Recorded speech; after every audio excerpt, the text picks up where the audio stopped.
السلام علیکم۔ وعلیکم السلام ورحمۃ اللہ۔ ناظرین، تفسیر قرآن کے پروگرام میں آپ کو خوش آمدید کہتے ہیں۔ اس وقت سورہ طلاق پر ہماری گفتگو جاری ہے۔ جیسا کہ ہم نے پچھلی آیت میں سنا کہ مختلف مطلقہ عورتوں کی مختلف عدتیں ہوتی ہیں، اور آج کی آیت نمبر 4 اور 5 میں ہم اسی پر مزید گفتگو کریں گے۔ جی علامہ صاحب۔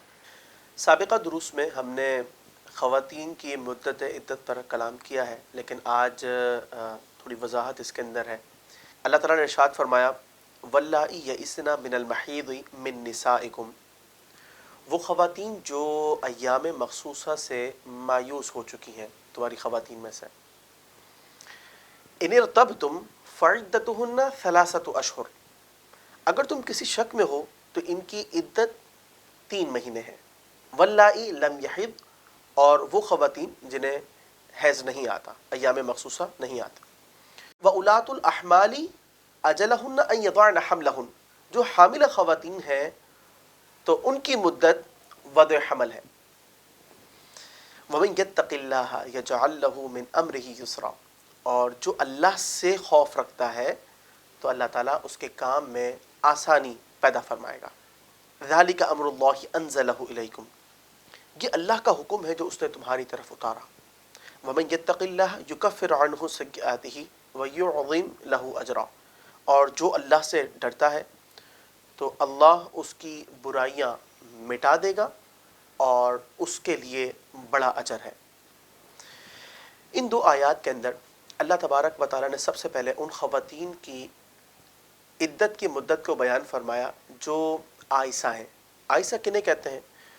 جنہیں زیادہ ایج کے باعث ایام مخصوصہ کا سامنا نہیں کرنا پڑتا۔ علماء نے اس کی ایک مدت 55 سال اور بعض نے 60 سال بیان فرمائے، لیکن اس میں صحیح موقف یہ ہے کہ جب کسی خاتون کی ایج زیادہ ہو جائے اور اب اسے ایام مخصوصہ نہ آئے تو وہ عائسہ کہلائیں گی۔ اب اگر مثال کے طور پر کسی عائسہ کو طلاق دے دی گئی، ٹھیک ہے، تو ان کی مدت عدت 3 مہینے ہے۔ اور اسی طریقے سے وہ خواتین کہ جنہیں آغاز سے ہی ایام مخصوصہ کا سامنا نہیں کرنا پڑا، ایک لڑکی ہے اور اسے ایام مخصوصہ نہیں آتے، اس کی شادی ہو گئی، صحیح، اور اب اس کے بعد اگر اسے طلاق دے دی گئی تو اس کی مدت عدت بھی 3 مہینے ہیں۔ کیونکہ دیکھیں جو حائضہ خواتین ہیں جنہیں ایام مخصوصہ آتے ہیں ان کی مدت تو ہم نے سمجھ لی کہ 3 حیض ہے، صحیح، لیکن اس کے علاوہ 3 مہینے ہیں۔ اور وہ خواتین کے جو حاملہ ہیں، ہم پہلے بھی بات کر چکے ہیں کہ وضع حمل ان کی عدت کی مدت ہے۔ یہاں پر 2 بڑی اہم باتیں۔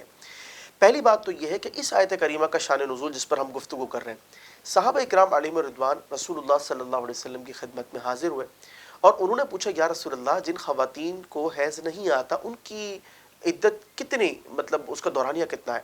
آپ علیہ السلام نے جو ہے وہ جواب ارشاد نہ فرمایا، آیات کا نزول ہو گیا اور اس میں بتا دیا گیا کہ 3 مہینے ہیں۔ یہاں پر ایک اہم بات یہ ہے کہ حضرات صحابہ قرآن پاک کا ترجمہ بھی جانتے تھے، اس کی گہرائیوں کی معرفت بھی تھی، رسول اللہ صلی اللہ علیہ وسلم سے تعلیم بھی حاصل کی، تربیت بھی حضور علیہ السلام کی تھی، لیکن اس کے باوجود انہوں نے اپنا ایک طریقہ کار امت کو بھی بتایا، ٹھیک ہے، مطلب ایک تو انہوں نے خود اختیار کیا اور امت اس سے تعلیم حاصل کر سکتی ہے، وہ یہ ہے کہ انہوں نے یہ فیصلہ خود نہ فرمایا۔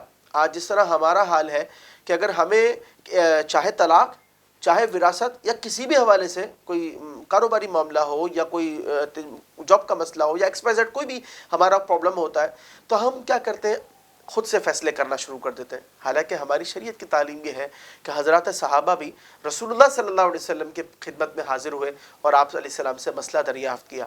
تو آج علماء انبیاء کے وارث ہیں، حدیث کا مفہوم ہے، ٹھیک ہے، تو اگر عوام کو کوئی مسئلہ درپیش ہو اور اس کا علم ان کے پاس نہ ہو تو انہیں چاہیے کہ فَاسْأَلُوا أَهْلَ الذِّكْرِ إِن كُنتُمْ لَا تَعْلَمُونَ کے تقاضے کو پورا کرتے ہوئے علماء کے پاس جا کر کے اپنے مسئلے کو دریافت کریں، کیونکہ دیکھیں من کا مفتی جو فیصلہ کرتا ہے، جو ایک کمرشل لینگویج کے اندر یہ الفاظ مستعمل ہے، تو ہمیں اس طرف نہیں جانا چاہیے کیونکہ یہ قرآن پاک کی تعلیمات کے، شریعت مطہرہ کی تعلیمات کے یہ خلاف عمل ہے، ٹھیک ہے۔ اچھا، دوسری بات یہ ہے کہ بہت سے لوگ یہ کہتے ہیں کہ جناب ان مسائل پر ڈسکس کیوں ہوتی ہے، ٹھیک ہے، علماء ان پر بات کیوں کرتے ہیں؟ بات اس لیے کرتے ہیں کہ حضرات صحابہ، مرد حضرات، خواتین کا ایام مخصوصہ کا مسئلہ ہے وہ حضور علیہ السلام کے پاس جا کر وہ ڈسکس کر رہے ہیں، آپ علیہ السلام قرآن پاک کی آیت ان کو بتا رہے ہیں، اللہ تعالیٰ نے آیت کو نازل فرما دیا۔ اس کا مطلب یہ ہوا کہ یہ مسائل اگر علماء ڈسکس نہیں کریں گے، اس کے بارے میں وضاحت نہیں کریں گے، شریعت مطہرہ کی تعلیم نہیں پہنچائیں گے، تو راہ راست کیسے اختیار کی جائے گی، درست مسئلے پر عمل کیسے ہوگا؟ لہٰذا یہ بالکل غلط خیال ہے کہ جناب یہ کیوں ڈسکس کی جاتی ہے۔ شرم و حیا کا تقاضا یہ ہے کہ آپ الفاظ کا انتخاب بہترین کریں، انداز بیاں معتدل ہونا چاہیے، لیکن جو مسائل ہیں وہ تو قوم تک پہنچائیں، یہ ضروری ہے۔ دیکھیے قرآن پاک کی آیات کا نزول ہو رہا ہے، اور ہمارے قرآن کے اندر ایک حرف بھی ایسا نہیں کہ جس کو ہم یہ کہیں کہ جناب یہ بے معنی ہے یا یہ کیوں بیان کیا گیا۔ جب قرآن پاک میں ہے تو یہ کس کے لیے؟ ہماری ہدایت کے لیے، اور جب تک ہم جانیں گے نہیں تو ہدایت کیسے اختیار کریں گے؟ یہ بڑا اہم پوائنٹ ہے۔ اچھا، پھر جو خواتین حاملہ ہیں، ٹھیک ہے، ان کی مدت عدت وضع حمل ہے۔ اب یہ وضع حمل چاہے 5 منٹ میں ہو جائے، چاہے 5 مہینے میں ہو، 7 مہینے میں ہو، مدت عدت یہی ہے۔ یہاں پر بھی کچھ لوگ جو ہے نا وہ اس طرح کی بات کرتے ہیں کہ جناب 4 ماہ 10 دن جو ہے وہ میکسیمم ڈیوریشن بیان کر دیا گیا۔ بھائی بات یہ ہے، عام عدت جو بیان کی گئی ہے، کسی کی بالفرض کسی کے شوہر کا انتقال ہو گیا، وہ ایک الگ سچویشن ہے، یہ ایک الگ سچویشن ہے۔ اب درسی بات ہے کہ 2 الگ الگ سچویشن کے اندر ہم اپنی طرف سے کیسے ملا سکتے ہیں؟ یہ تو بہت بڑی ضرورت کی بات ہو جائے گی، ہمیں اس سے بھی احتیاط کرنا چاہیے۔ پھر اللہ تعالیٰ نے فرمایا کہ جو اللہ سے ڈرتا ہے، اللہ تعالیٰ اس کے کام میں آسانی پیدا فرماتا ہے۔ یہ اللہ سے ڈرنے کا معاملہ کیا ہے؟ مفسرین فرماتے ہیں جو اللہ تعالیٰ کے حکم سے، اس کے احکامات اور شریعت کو فالو کرنے کے حوالے سے جو خوف رکھتا ہے کہ بھئی مجھ سے کوئی غلطی نہ ہو جائے، میں اپنی نفس کی پیروی نہ کرنے لگ جاؤں، کیونکہ قرآن پاک میں فرمایا کہ لا تتبع الہوا، اپنے نفس کی پیروی مت کرنا۔ تو لوگ کس سمت جا رہے ہیں وہ اسے نہیں دیکھتا، بلکہ وہ یہ کہتا ہے کہ میرے دل میں اللہ کا خوف ہے، میرے سے کوئی غلطی نہ ہو جائے۔ لا علمی کے اندر یا نادانستہ طور پر وہ کیا کرتا ہے کہ علم حاصل کرتا ہے، علماء سے پوچھتا ہے۔ تو فرمایا کہ جو اللہ سے خوف رکھتا ہے، اللہ تعالیٰ اس کے کام میں آسانی پیدا فرمائے گا۔ یعنی کبھی اگر کوئی حکم شرع تمہارے خلاف بھی چلا جائے، بظاہر تمہیں گھبرانا نہیں ہے، حقیقتاً گھبرانا نہیں ہے۔ کچھ لوگ تو باتیں کرتے ہیں نا، گھبرانا نہیں ہے، گھبرانا نہیں ہے، یا یہ معاملہ نہیں ہے، حقیقتاً تمہیں گھبرانا نہیں ہے، اس لیے کہ اللہ کا وعدہ ہے کہ یجعل لہ من امرہ یسرا، اللہ اس کے کام میں آسانی پیدا فرمائے گا۔ تو یہاں پر تو کوئی دو رائے ہے ہی نہیں۔ پھر اس کے بعد فرمایا کہ ذالک امر اللہ انزلہ الیکم، یہ اللہ کا حکم ہے جو اس نے تمہاری طرف اتارا۔ ٹھیک ہے، ایک مسلمان کے لیے اس سے بڑی تسلی کیا ہے کہ میں اپنے رب کے حکم پر عمل کر رہا ہوں۔ فلاں نے بتایا، فلاں نے بتایا، فلاں نے بتایا، مانا فلاں نے بتایا، لیکن بتایا کس کا حکم ہے؟ اللہ کا حکم ہے۔